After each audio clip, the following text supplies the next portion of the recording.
Hi students, welcome to Chennai IAS academy. இப்படி நம்ம இன்னைக்கு என்ன பார்க்க போறோம் அப்படி பார்த்தீங்கன்னா, ஆல்ரெடி வந்து டிஎன்பிசி வெளியிட்ட ஆன்சர் கீழே நிறைய குளறுபடிகள், அந்த சாயில் சார் எப்படி இருக்குது, அதாவது பொட்டாசியம் வந்து அதில் மென்ஷன் பண்ணி, அதாவது அலுவியல் சாயில் தான் இருக்குது. இந்த மாதிரி அந்த சாயில் டைப் ஆஃப் சாயில் ஒரு கொஸ்டின் கேட்டிருந்தாங்க, அதில் ஒரு டவுட் இருக்குது. அதுக்கப்புறம் பார்த்துக்கிட்டிங்கன்னா திருக்குறள் எவ்வளோ திருப்பி அதை நம்ம பேசுகிறோம். அதுக்கப்புறம் நிறைய பேர் இப்போ பேசக்கூடிய ஒரு டவுட்டட் அப்படி கொஸ்டின் பார்த்தீங்கன்னா, அந்த பாரதியார் பணியாற்றிய பத்திரிகைகள் அப்படின்னு சொல்லிட்டு ஒரு 4 பத்திரிகைகள்ல நியூ இந்தியாவா நியூ டெய்லி ஆகுறது ஒரு டிபேட்டா இருக்குது.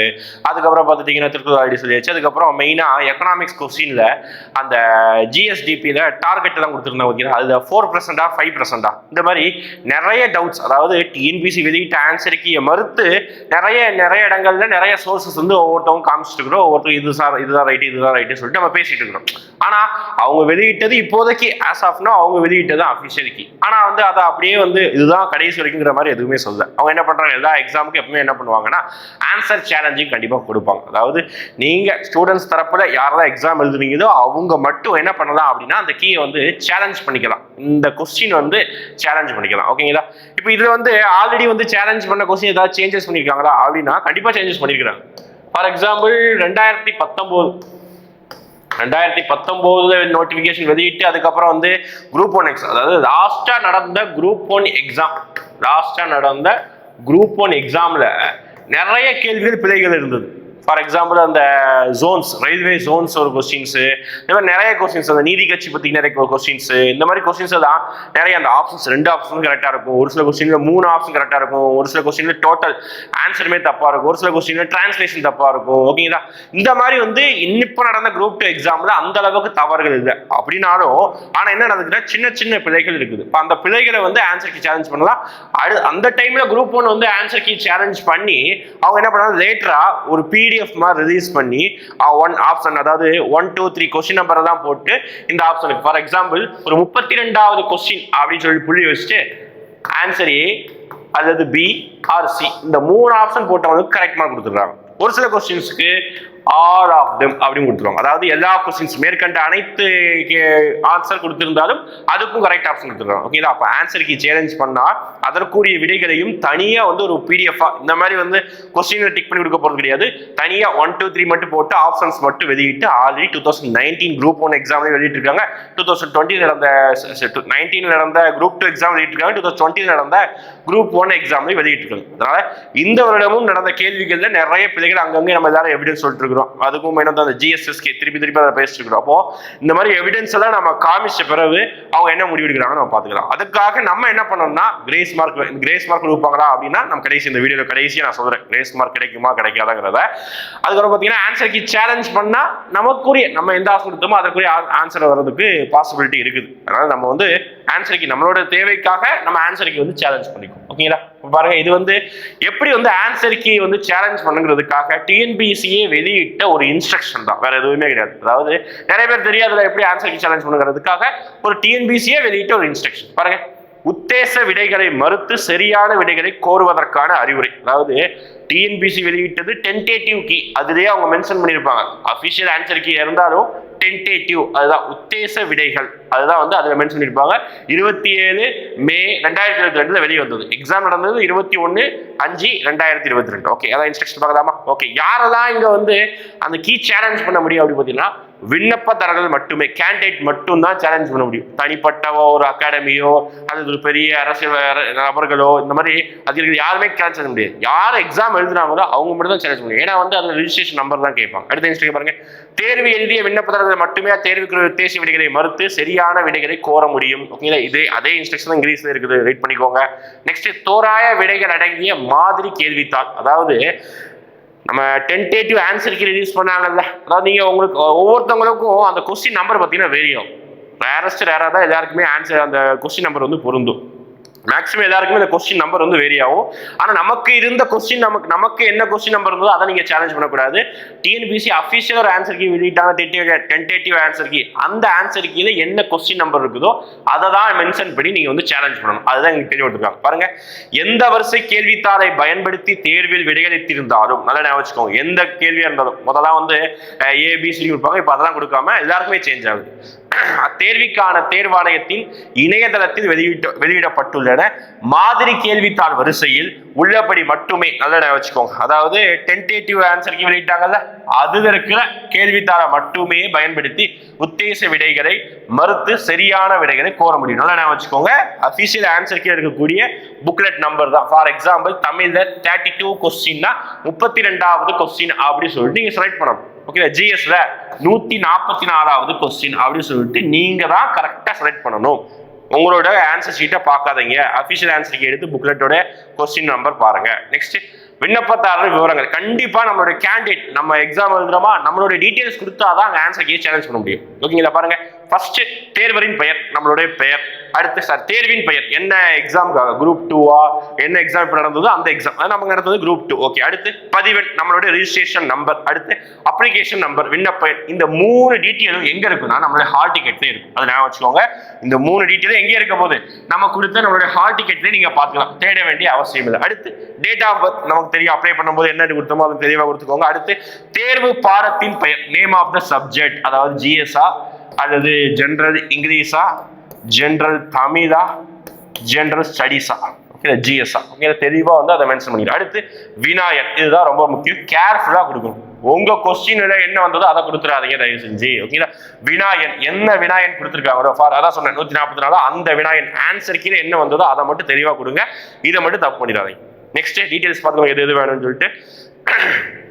நெக்ஸ்ட், தேவையான விவரங்களை உள்ளீடு செய்தவுடன் தேர்வு செய்த கேள்வி எண்ணுக்கான கேள்வி மற்றும் உத்தேச விடைகள் திரையில் தோன்றும். என்ன கேள்வி நீங்க செலக்ட் பண்ணீங்களோ அந்த கேள்வி டிஸ்பிளேல வரும். அதை தெளிவாக கவனிச்சுக்கணும். ஃபார் எக்ஸாம்பிள் நீங்க இது வந்து பழைய கொஸ்டின்ஸ், இது டிஎன்பிசி வந்து பழைய எக்ஸாம் நடந்த கொஸ்டின் விட்டுருக்காங்க பாருங்க.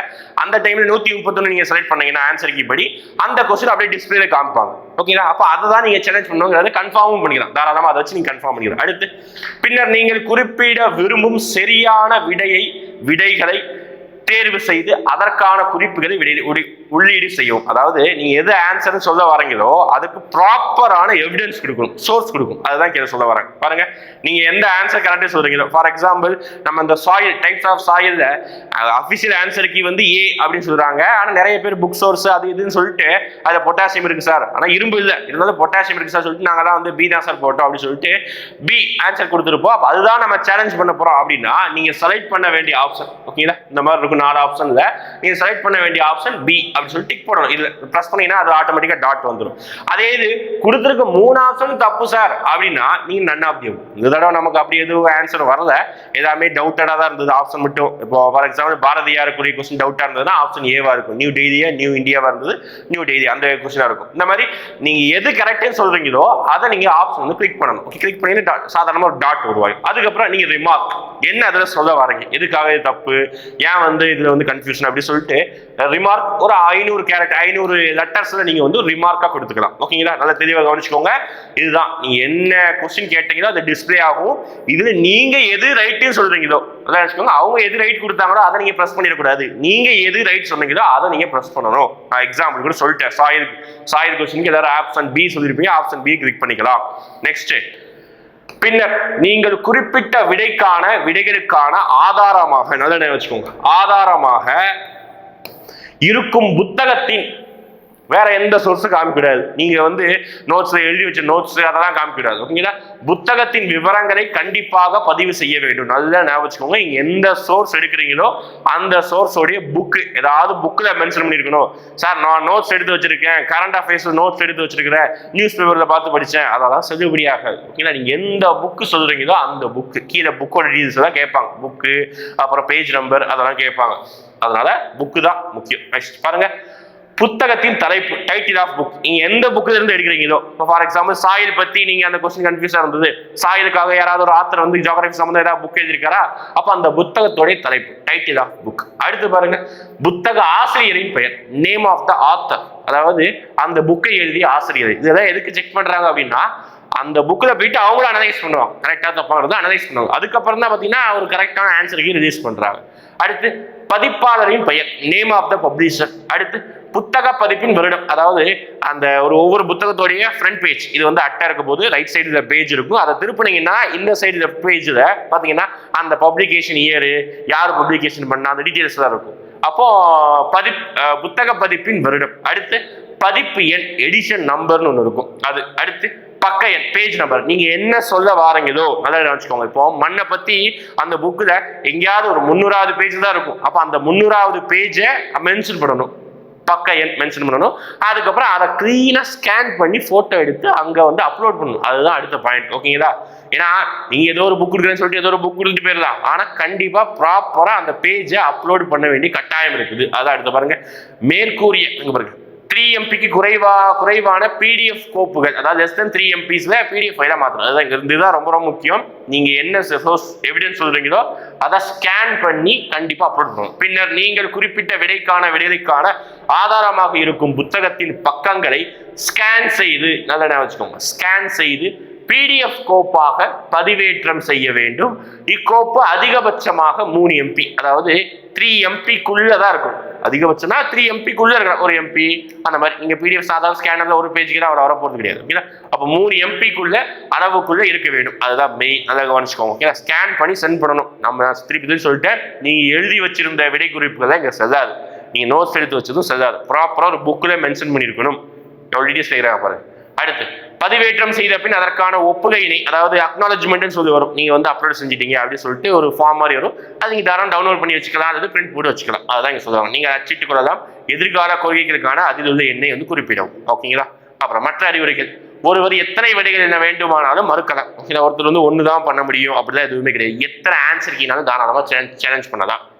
அடுத்து இதுதான் ரொம்ப ரொம்ப முக்கியம் நான் சொன்னது, கையால் எழுதப்பட்ட குறிப்புகள் விடைக்கான ஆதாரமாக கருதப்பட மாட்டாது. ரொம்ப ரொம்ப முக்கியம். நீங்க எழுதி வச்ச நோட்ஸ் நான் சொன்ன மாதிரி திருப்பி அதை வந்து ஏத்துக்கிட மாட்டாங்க. ஓகேங்களா? அப்போ டோட்டல் இன்ஸ்ட்ரக்ஷனா எப்படி பண்ணணும்னு நம்ம சொல்லி தெரிஞ்சுக்கிட்டோம். அப்போ வந்து ஆன்சர் கீ டவுட்டடா இருக்கிறவங்க தாராளமா ஆன்சர் கீ சேலஞ்ச் பண்ணுங்க. ஓகேங்களா? அவங்க என்ன வந்து நம்ம கட் ஆஃப் எல்லாருமே திருப்பி ஆப்சர்வேஷனே இருக்கிறீங்க, அந்த பார்டர் தான் வந்து நிற்கும். சில பேருக்கு 1 மார்க்ல 1.5 போகும், 0.5 தான் போகும். அப்போ இந்த மாதிரி நேரங்கள்ல நம்ம ஆன்சர் கீ சேலஞ்ச் பண்ண ஏதோ நம்ம மன சாட்டிஸ்ஃபேக்ஷனுக்காக நம்ம சேலஞ்ச் பண்ணிக்க வேண்டியதான். அப்புறம் கடைசி சொன்னேன், கிரேஸ் மார்க் இருக்குமா கிடையாதா அப்படின்னு சொல்லி கேட்டிருந்தீங்க. கண்டிப்பா வந்து அந்த ஆன்சர் கீ கரெக்ட் அப்படின்னு சொல்லிட்டு நீங்க சேலஞ்ச் பண்ணதுதான் கரெக்ட் அப்படின்னு கிடைச்சி அடுத்த ஒரு கீ ரிலீஸ் பண்ணாங்கன்னா கண்டிப்பா அதற்குரிய மார்க் எல்லாருக்குமே வழங்கப்படும். போன தடவை குரூப் 1 ஆன்சர் கீ சேலஞ்ச் எடுத்து பார்த்தீங்கன்னா ஏகப்பட்ட விஷயங்கள் பிழையாகவே இருந்தது. நிறைய விஷயம் தப்பா இருந்ததுனால எல்லாருக்குமே ஆப்ஷன் ABC செலக்ட் பண்ண எல்லாருக்குமே ஆன்சரு, அல்லது ஆப்ஷன் எது செலக்ட் பண்ணாலும் ஆன்சர், இந்த மாதிரி நிறைய கொஸ்டின்ஸ்க்கு வந்து ஆன்சர் கொடுத்தாங்க. இது இப்போ இல்லை, இதுக்கு முன்னாடி நடந்த எல்லா எக்ஸாம்ஸ்லையும் TNPSC பண்ணுவது தான். இது வந்து புதிதானது கிடையாது. ஓகேங்களா? அதனால கிரேஸ் மார்க் கொடுப்பதற்கான சான்சஸ் இருக்குது. ஆனால் கரெக்டாக ப்ராப்பராக எவிடன்ஸ் இருக்கணும், அதை TNPSC அக்செப்ட் பண்ணணும். அதுதான் மெயின். நம்ம கொடுக்குறது தான் கரெக்டாக சொன்ன மாதிரி அவங்க தான் யாருமே TNPSC அக்செப்ட் பண்ணவே மாட்டாங்க. ஃபர்ஸ்ட் ஆஃப் ஆல் TNPSC அதை அக்செப்ட் பண்ணணும். ஓகேங்களா? அது ஞாபகம் வச்சுக்கணும். அப்போ ஆன்சருக்கு சேலஞ்ச் பண்றவங்க தாராளமாக சேலஞ்ச் பண்ணிக்கோங்க. நெக்ஸ்ட் வீடியோ நம்ம சந்திப்போம். ஓகேங்களா? தேங்க்யூ.